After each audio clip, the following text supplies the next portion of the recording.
This is the Bitcoin Citizen. My name is Ghanem and welcome back to this video series. In the last video, we covered how most people lose their Bitcoin. Now, what if I told you there is a way to hold your Bitcoin where no exchange, no company, and no government can touch it? It's called self-custody, and after this video, you'll know exactly how it works. So what is self-custody? Self-custody means you hold your own private keys. The private keys proves the Bitcoin is yours, and it gives you and only you the authority to spend it. However, when you leave your Bitcoin on the exchange holds the private keys to your Bitcoin. When you self-custody, there is no company and middleman between you and your money, and you essentially become your own bank. So we just talked about what self-custody is. Now let's talk about how to self-custody. In practice, you use a hardware wallet which stores your private keys offline and away from the internet. You set it up, you back up your wallet with your seed words, and you make sure to store your seed words in a safe location.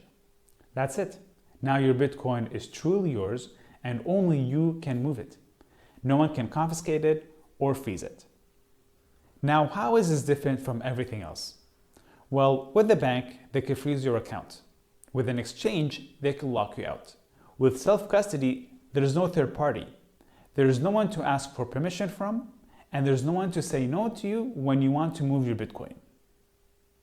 This is revolutionary money. For the first time in human history, we can send money electronically, peer-to-peer, and without it being controlled by any entity.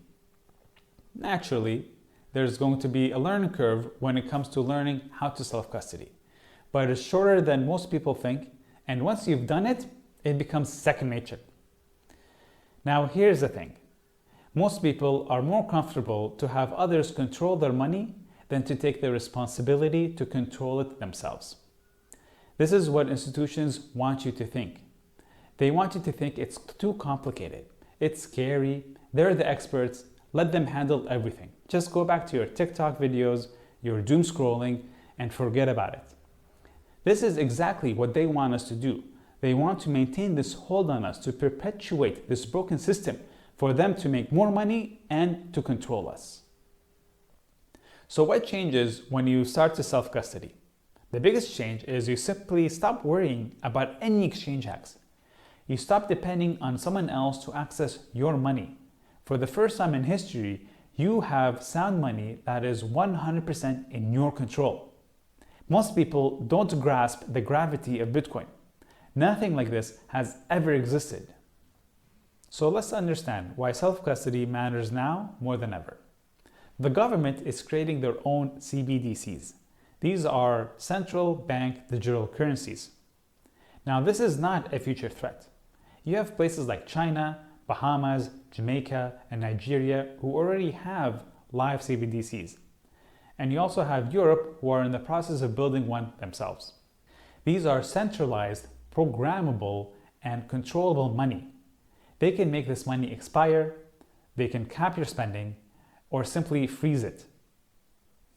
Now, people will say they're not doing anything illegal, so they have nothing to worry about, even if they introduce the digital currency. However, there's something to keep in mind. A few years ago, there was a truckers' protest in Canada.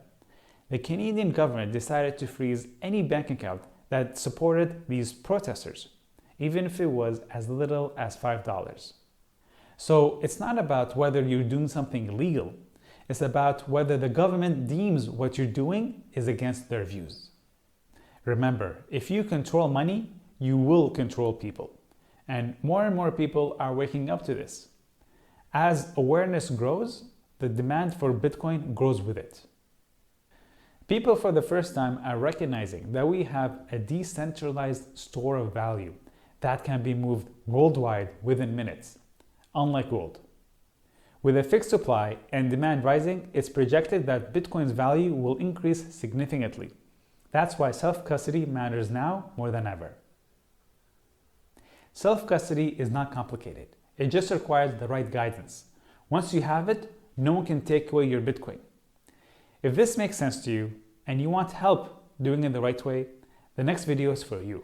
I'll show you exactly how the Bitcoin Citizen helps people go from confused to confidently owning their Bitcoin.